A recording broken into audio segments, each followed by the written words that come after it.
Hi all, welcome back to my channel. ಯಾರೆಲ್ಲ ಇನ್ನೂ ನನ್ನ ಚಾನಲ್ ಸಬ್ಸ್ಕ್ರೈಬ್ ಮಾಡಿಲ್ಲ ಇವಾಗಲೇ ಸಬ್ಸ್ಕ್ರೈಬ್ ಮಾಡಿ, ಹಾಗೆ ಪಕ್ಕದಲ್ಲಿರ್ತಕ್ಕಂಥ ಬೆಲ್ ಐಕಾನ್ನ ಪ್ರೆಸ್ ಮಾಡೋದ್ರಿಂದ ನಾನು ಹಾಕೋ ವಿಡಿಯೋಗಳ ನೋಟಿಫಿಕೇಷನ್ ಬರ್ತಾ ಇರುತ್ತೆ ಮಕ್ಕಳೇ. ಸೊ ನಿಮ್ಗೆ ಆಲ್ರೆಡಿ ಗೊತ್ತಿದೆ, SSLCಯಲ್ಲಿ ಓದ್ತಾ ಇರೋವಂತಹ ಮಕ್ಕಳಿಗೆ ಮೊನ್ನೆ ತಾನೇ S7 ಎಕ್ಸಾಮ್ ಕಂಪ್ಲೀಟ್ ಆಗಿದೆ. ಎಲ್ಲರೂ ಚೆನ್ನಾಗಿ ಮಾಡಿದ್ದೀರಾ ಅಂತ ಅಂದ್ಕೊತೀನಿ. ಇದೀಗಷ್ಟೇ ನಿಮಗೆ ಫೈನಲ್ ಎಕ್ಸಾಮ್ ಟೈಮ್ ಟೇಬಲ್ ತಾತ್ಕಾಲಿಕ ವೇಳಾಪಟ್ಟಿ ರಿಲೀಸ್ ಆಗಿದೆ. ಕರ್ನಾಟಕ ಶಾಲಾ ಪರೀಕ್ಷೆ ಮತ್ತು ಮೌಲ್ಯ ನಿರ್ಣಯ ಮಂಡಳಿಯವರು ರಿಲೀಸ್ ಮಾಡಿರೋಂತಹ ಟೈಮ್ ಟೇಬಲ್ ಇದು. ಸೊ ನೋಡ್ಕೊಳ್ಳಿ, ಟೈಮ್ ಟೇಬಲ್ ಸಿಕ್ಕಾಗಿದೆ. ಇದು ತಾತ್ಕಾಲಿಕ ಆಗಿದ್ರೂ ಇದೇ ಫೈನಲ್ ಕೂಡ ಆಗೋ ಸಾಧ್ಯತೆಗಳಿದೆ. ಯಾಕಂತಂದರೆ ಎಕ್ಸಾಮ್ಸ್ ನಿಮಗೆ ಬೇಗ ಬರ್ತಾ ಇದೆ. ಲಾಸ್ಟ್ ಇಯರ್ಗಿಂತ 2 days ಮುಂಚೆ, ಲಾಸ್ಟ್ ಇಯರ್ 21st ಇತ್ತು, ಈ ಸಲ 18th ಸ್ಟಾರ್ಟ್ ಆಗ್ತಿದೆ. ನಿಮಗೆ 18th ವೆನ್ಸ್ಡೇ ಏನಿದೆ 2026 ಮಾರ್ಚ್ಗೆ ನಿಮಗೆ ಫಸ್ಟ್ ಲ್ಯಾಂಗ್ವೇಜ್ ಇರುತ್ತೆ. ಫಸ್ಟ್ ಲ್ಯಾಂಗ್ವೇಜ್ ಯಾವ್ಯಾವ್ದು ತೊಗೊಂಡಿದ್ದೀರೋ. 19th ಎಕ್ಸಾಮ್ ಇರೋದಿಲ್ಲ, ಯುಗಾದಿ ಹಬ್ಬ ಇರುತ್ತೆ. ಆ್ಯಂಡ್ 20th ನಿಮಗೆ ಕೋರ್ ಸಬ್ಜೆಕ್ಟ್ ಮ್ಯಾಥಮೆಟಿಕ್ಸ್ ಇರುತ್ತೆ ಫ್ರೈಡೇ.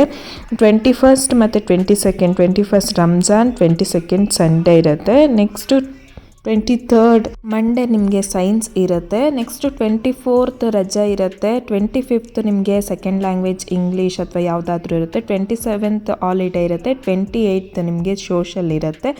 ಆ್ಯಂಡ್ 29th ರಜಾ ಇರುತ್ತೆ. 30th ನಿಮಗೆ ಥರ್ಡ್ ಲ್ಯಾಂಗ್ವೇಜ್ ಏನು ಹಿಂದಿ ಬೇರೆ ಯಾವುದಾದ್ರೂ ತೊಗೊಂಡಿದ್ರೆ ಆಪ್ಷನಲ್ ನಿಮಗೆ ಆ ಸಬ್ಜೆಕ್ಟ್ಸ್ ಇರುತ್ತೆ. ಸೊ ಇದು ನಿಮ್ಮ SSLCಯ ತಾತ್ಕಾಲಿಕ ವೇಳಾಪಟ್ಟಿ ಆಗಿರುತ್ತೆ ಮಕ್ಕಳೇ. ಸೊ ಇನ್ನೇನು ನಿಮಗೆ ಟೈಮ್ ಟೇಬಲ್ ಕೂಡ ಸಿಕ್ಕಾಯಿತು. ಇನ್ನು ನೀವು ಸ್ಟಡಿ ಮಾಡೋದು ಒಂದೇ ಬಾಕಿ ಇರೋದು. ಹೆಂಗೋ S7 ಎಕ್ಸಾಮ್ ಬರ್ತಿದ್ದೀವಿ, ಚೆನ್ನಾಗಿ ಮಾಡಿದ್ದೀವಿ ಅಥವಾ ಚೆನ್ನಾಗಿ ಮಾಡಿಲ್ಲ, ಅದನ್ನೆಲ್ಲ ಪಕ್ಕಕ್ಕಿಟ್ಟು ಮುಂದಕ್ಕೆ ನೀವೇನು ಮಾಡಬೇಕು, ಯಾವ ರೀತಿ ಸ್ಟಡಿ ಮಾಡಬೇಕು, ಇರೋ ಟೈಮನ್ನು ಹೆಂಗೆ ಯೂಟಿಲೈಸ್ ಮಾಡ್ಕೋಬೇಕು, ಪೋರ್ಷನ್ಸ್ ಎಲ್ಲ ಅಷ್ಟೊತ್ತಿಗೆ ನಿಮ್ಮ ಟೀಚರ್ಸ್ ನಿಮಗೆ ಕವರ್ ಮಾಡಿ ಕೊಡ್ತಾರೆ. ಆದ್ದರಿಂದ ನೀವು ಒಂದಿನ ಕೂಡ ವೇಸ್ಟ್ ಮಾಡ್ತೀರಾ ನೀವು ಸ್ಟಡಿ ಮಾಡೋದನ್ನು ಮರಿಬೇಡಿ ಮಕ್ಕಳೇ. ದಿನ ಯಾವಾಗ ಆಗ್ಬಿಡುತ್ತೆ ಅನ್ನೋದೇ ಗೊತ್ತಾಗಲ್ಲ. ಹಾಫ್ ಇಯರ್ ಕಂಪ್ಲೀಟ್ ಆಯಿತು.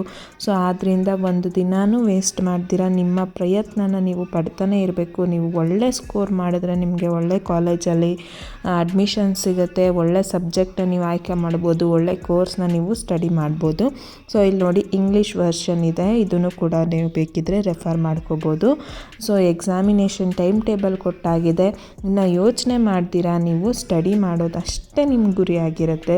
ಒಳ್ಳೆ ಮಾರ್ಕ್ಸ್ನ ಸ್ಕೋರ್ ಮಾಡಬೇಕು ಅಂತ ಅಂದರೆ ಒಂದಿನ ಕೂಡ ಮಿಸ್ ಮಾಡ್ದಿರ ನೀವು ಸ್ಟಡಿ ಮಾಡಬೇಕು. ಮಾರ್ಚ್ 18th 2026 ನಿಮಗೆ ಎಕ್ಸಾಮ್ ಸ್ಟಾರ್ಟ್ ಆಗ್ತಿದೆ. So second PUC examination complete ಆಗಿದ ತಕ್ಷಣ ನಿಮಗೆ 10th ಎಕ್ಸಾಮಿನೇಷನ್ ಸ್ಟಾರ್ಟ್ ಆಗುತ್ತೆ. ಸೊ 18th ನಿಮಗೆ ಫಸ್ಟ್ ಲ್ಯಾಂಗ್ವೇಜ್ ಇದೆ. 19th ಹಾಲಿಡೇ ಇರುತ್ತೆ. 28th ನಿಮಗೆ ಮ್ಯಾಥಮ್ಯಾಟಿಕ್ಸ್ ಇದೆ.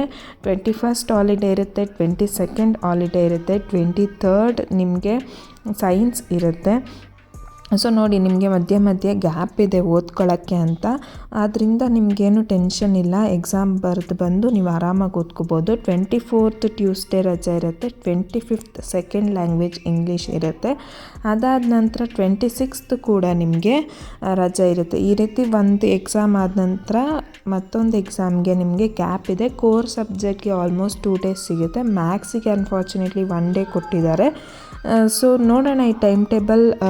ಇದು ಫೈನಲ್ ಟೈಮ್ ಟೇಬಲ್ ಅಲ್ಲ, ಇದು ತಾತ್ಕಾಲಿಕ ವೇಳಾಪಟ್ಟಿ ಅಂತಲೇ ಹೇಳ್ಬೋದು. ಸದ್ಯಕ್ಕೆ ರಿಲೀಸ್ ಮಾಡಿರೋ ಅಂಥದ್ದು. 26th ಮತ್ತು 27th ನಿಮಗೆ ಯಾವುದೇ ರೀತಿ ಎಕ್ಸಾಮಿನೇಷನ್ ಇರಲ್ಲ. ಅದಾದ ನಂತರ ಸೋಷಲ್ ಸೈನ್ಸ್ ಇರುತ್ತೆ 28th. 29th ಸಂಡೇ ಹಾಲಿಡೇ ಇರುತ್ತೆ. ಆ್ಯಂಡ್ 30 ಲಾಸ್ಟಿಗೆ ನಿಮಗೆ ಎಕ್ಸಾಮ್ ಕಂಪ್ಲೀಟ್ ಆಗುತ್ತೆ ಹಿಂದಿ. ಸೊ ಈ ರೀತಿ ಇದೆ ನಿಮ್ಮ 10th ಸ್ಟ್ಯಾಂಡರ್ಡ್ ಟೈಮ್ ಟೇಬಲ್. ಅದರಿಂದ ಇವಾಗಲೇ ಸ್ಟಡಿ ಮಾಡೋಕ್ಕೆ ಸ್ಟಾರ್ಟ್ ಮಾಡಿ, ಟೈಮ್ ವೇಸ್ಟ್ ಮಾಡ್ತೀರಾ.